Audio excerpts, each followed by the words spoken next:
안녕하세요. 재테크 읽는 주선생입니다. 이번 코로나 사태는 특히 여행과 관련된 산업에 큰 타격을 주었습니다. 국가 간 이동이 제한되면서 관광객이 줄어드니 자연스레 여행사와 호텔, 항공업의 매출은 상상 이상으로 감소하게 됩니다. 제 주위에는 호텔과 항공업에 종사하는 지인들이 다수 있는데 유급휴직이라면 차라리 낫지만 무급휴직이라면 생계가 곤란한 분들도 많이 있습니다. 이번 사태가 빨리 끝나도 실물 경제가 타격을 입은 상태라 이전과 같은 국가 간 이동이 회복하려면 시간이 상당히 소요될 것 같아 우려스럽기도 합니다. 자, 매번 이겨냈듯이 이번 전 세계적인 위기도 슬기롭게 이겨낼 것이라 생각하고 간절히 기원하겠습니다. 이번 시간은 최단 시간에 전 세계 모든 국가의 숙박 산업을 점령한 공유 숙박업의 효시 에어비앤비입니다. 영상 시작하기 전에 구독 버튼 부탁드리겠습니다. 여러분, 에어비앤비에 대해서 아시나요? 요즘 에어비앤비 창업을 꿈꾸시는 분들이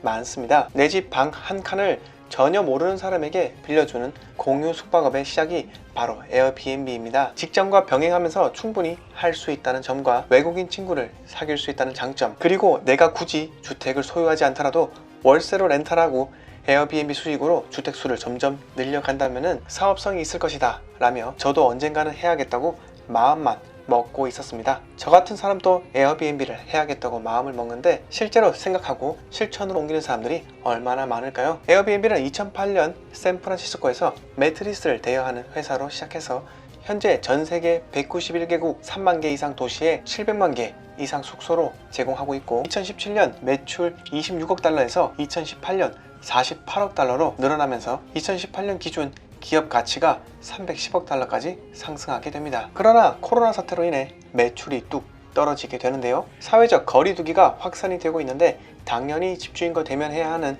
공유 숙박업을 이용하는 사람이 줄어들겠죠. 실제로 프랑스, 독일, 이탈리아, 스페인 등 유럽 매출이 절반으로 줄었고 국내도 마찬가지로 하루 평균 5만 명이 이용하던 시장이 절반을 넘어 2만 명이 깨지기 일보 직전이라고 합니다. 사태가 이렇게까지 흘러가자 에어비앤비 호스트들이 예약 취소를 줄줄이 당하게 되었고 코로나 사태가 본격 시작된 3월 첫째 주 전 세계 예약 취소율이 40%까지 치솟았고 지역에 따라 취소율이 80%까지 있게 됩니다. 그래서 공유 숙박업 네트워크 자체가 망가질 것이 두려운 에어비앤비는 손해를 입은 호스트들에게 2억 5천만 달러의 자금을 지원하기로 했죠. 매출이 급감하면서 에어비앤비는 직원 임금 삭감, 모든 마케팅 중단, 임원 임금 50% 삭감, 그리고 직원들에게 보너스를 주지 않기로 했다고 합니다. 그러나 일각에서는 에어비앤비의 현금 보유량이 30억 달러 정도 될 것이기 때문에 위기를 견디기 위한 실탄은 충분하다고 합니다. 물론 제조업처럼 LC나 어음으로 대금을 늦게 받지 않고 현금이 바로바로 유입되며 재무적으로 대부분 인건비만 들어가는 구조이기 때문에 오랜 기간 견딜 수도 있을 것 같기도 합니다. 이번 코로나 사태로 에어비앤비는 월가에 대비할 수 있는 기회 IPO를 놓치게 되는데요. 뒤로 미뤘다는 말이 맞을 것 같습니다. 이렇게 매출 반토막으로 기업 가치 역시 반토막이 났기 때문에 굳이 증시 상장을 지금 와서 할 이유가 없는 거죠. 마지막으로 에어비앤비 리스크에 대해서 이야기하고 마무리할게요. 코로나 사태 전 뉴욕 같은 경우 상당수의 에어비앤비 호스트들이 불법으로 운영을 하고 있었는데요. 그동안 뉴욕같이 집값이 비싼 곳은 방 하나씩 빌리는 쉐어하우스가 보편화되어 있었습니다. 그런데 방이 3개 있다면 방 하나는 장기 세입자와 계약을 하고 방 2개는 에어비앤비 운영을 통해 수익 극대화를 하고 있었는데 뉴욕시가 2018년 집주인이 함께 거주하지 않는 이상 집 전체를 30일 미만